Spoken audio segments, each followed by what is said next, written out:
Hello YouTube, this is Neon.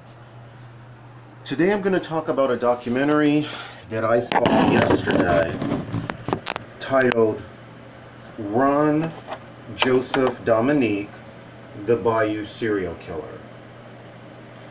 The YouTube channel is called Serial Killers Around the World. I'll have a link if you want to watch this documentary yourself. Spoiler alert, I will be giving away a lot of stuff that's in the documentary, but this is more about my impression and my insights and my opinions and thoughts about the documentary. So this documentary really hit home. It was really terrifying for me because this guy killed gay men. He killed gay men, predominantly African American gay men who worked in the sex trade industry. I think it's inhumane and it's just not moral to refer to, he was killing male prostitutes or he was killing gay prostitutes. I just believe that it dehumanizes people. Who cares what their profession was? He was killing innocent people. He was convicted of killing 23 men. This documentary is interesting because they have numerous serial killer profilers who are talking throughout the documentary and kind of explaining this man's evil, warped behavior. One profiler suspects that he may be the 5th most prolific serial killer in the history of the United States, suggesting that he probably killed a lot more than 23 men.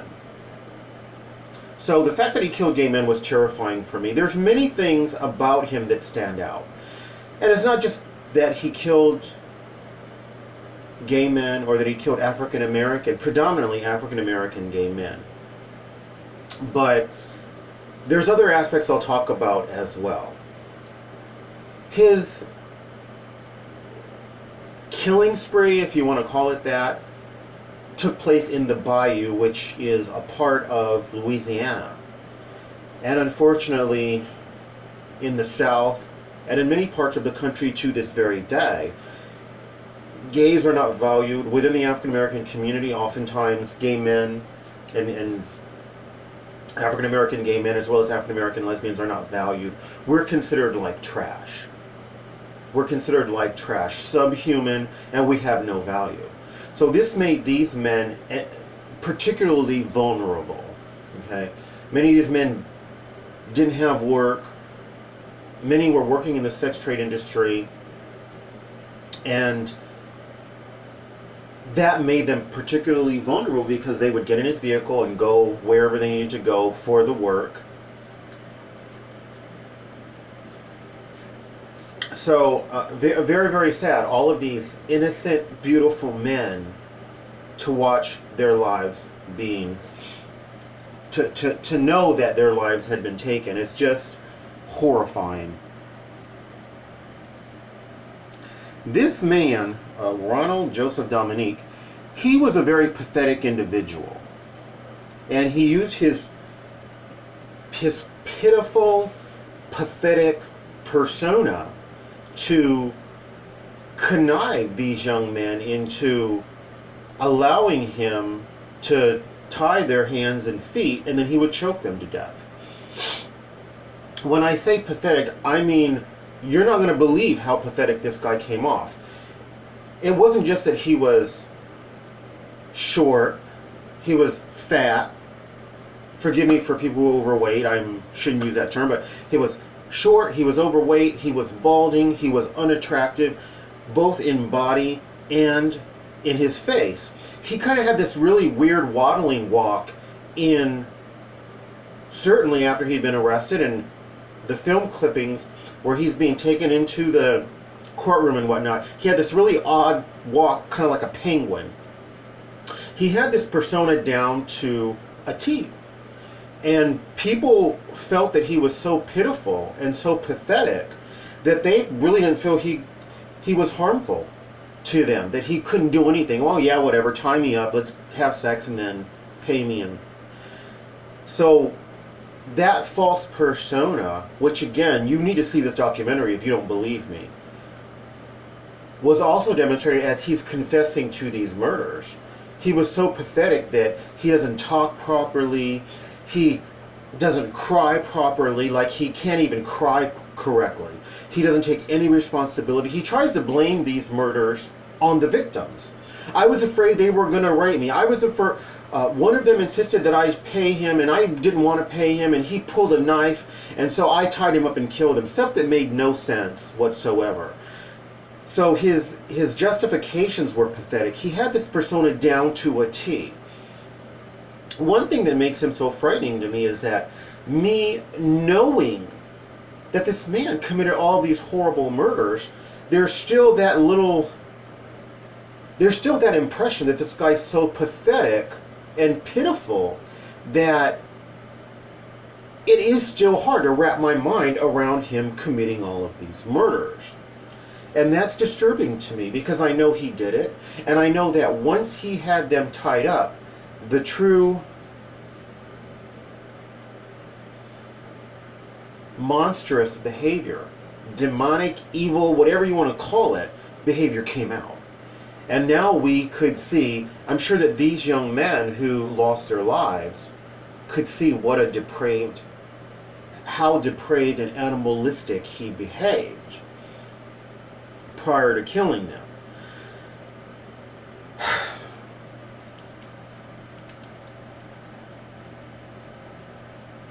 The most common way that male serial killers kill is strangling. And that's how he killed all of his victims. There were, on all of the victims, there were very few marks other than where he had bound their hands and feet. There weren't any cut wounds or anything like that. He strangled them. I suspect that he tortured his victims. I suspect that he may have strangled them almost to the point of death, and that he allowed them to revive so that he could terrorize and torture them more. That is the case with many serial killers, well, with some serial killers who kill. Male serial killers who kill by strangling. They like to revive the person and then torture, torment, and they may do this over and over again until they finally decide to kill the person. I'm speculating that he did that, but we don't know. There was nothing in the documentary that suggested that he did. Strangling someone takes about, well, it can take up to 5 minutes, potentially maybe a little bit more than 5 minutes, but it takes minutes to do. So that may have been enough to satiate his sadism. You know, I don't know. He would kill these men. He generally would untie them before dumping their bodies. He would dump their bodies on the sides of roads, generally near where there were water aqueducts or a river or something like that. Many of these men were found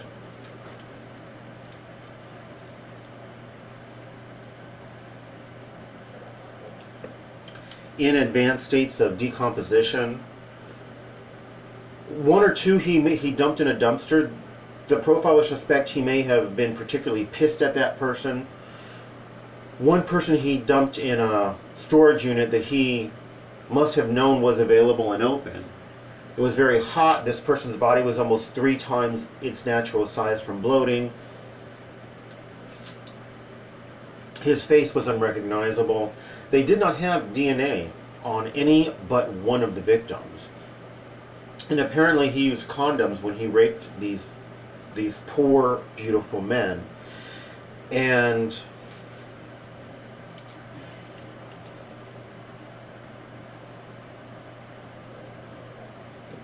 it may be on the one victim who they did find semen that the condom had broke. That's what he said during the interrogation.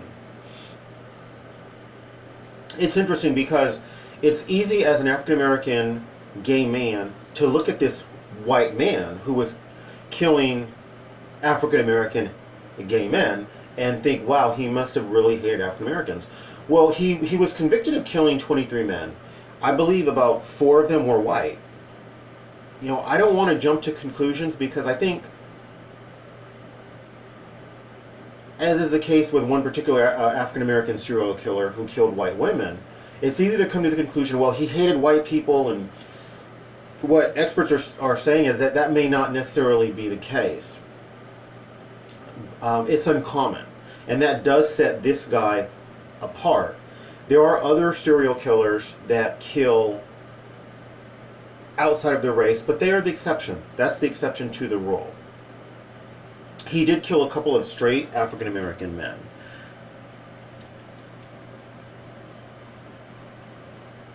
This Mr. Dominique, he would entice him with a picture of a woman that a white woman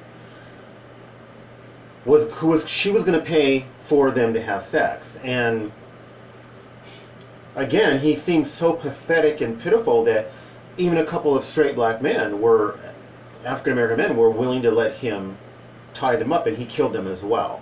The last potential victim escaped. This guy was very well built and took very good care of himself, and he went to the guy's trailer.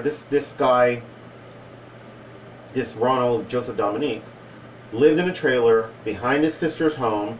He had been rejected in large part by his family, by the gay community. He didn't really fit in, and by society he never really fit in.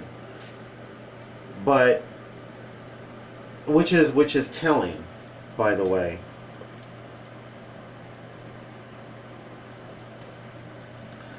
When it got to the point where he was asking this guy to let him tie his hands and feet, the guy was like, hell no, you're not tying my hands and feet. Where's the woman? And he basically told this guy, you're going to take me back where you picked me up at. And he let this guy was on probation or parole or something, and he let his probation officer know, and the probation officer let the task force know. He happened to be at one of their meetings, and he let them know of this guy and what he had done. Previously, they had already suspected this man was the murderer of all of these beautiful, innocent men. And they'd taken a DNA sample from him, but it took like 10 months to get the results back. They had two other serial killers that were active in Louisiana who were also prolific killers as well, and so they were backlogged. But both of these, the DNA match plus the fact that one person just wasn't going to let him tie them up, both played a role in their being able, mainly the DNA certainly, that they were able to prove that he was the killer and get him to confess. So it really, like I said, it's just horrifying that this man would let this pathetic, pitiful, worthless loser persona, he would use it as a manipulative tool to get people to do things that normally they wouldn't do. They knew that some of the victims were street smart, but as I said, when you see this video, if you choose to see this video, you'll see how he played this game, and he really came off as being too pitiful to really do anything. Of course, there was one African American man who was beyond his ability to manipulate, thank God. This documentary gave me nightmares. I kept waking up thinking about it, and using my visualizations helped me get some sleep anyway, but it really was a challenge. Those are my thoughts on this. My heart goes out to the families and to the victims of this evil man. If you like this video, please like, subscribe, share, comment, commercials, recommend my videos. Do one or more of those things. Thank you. Best wishes.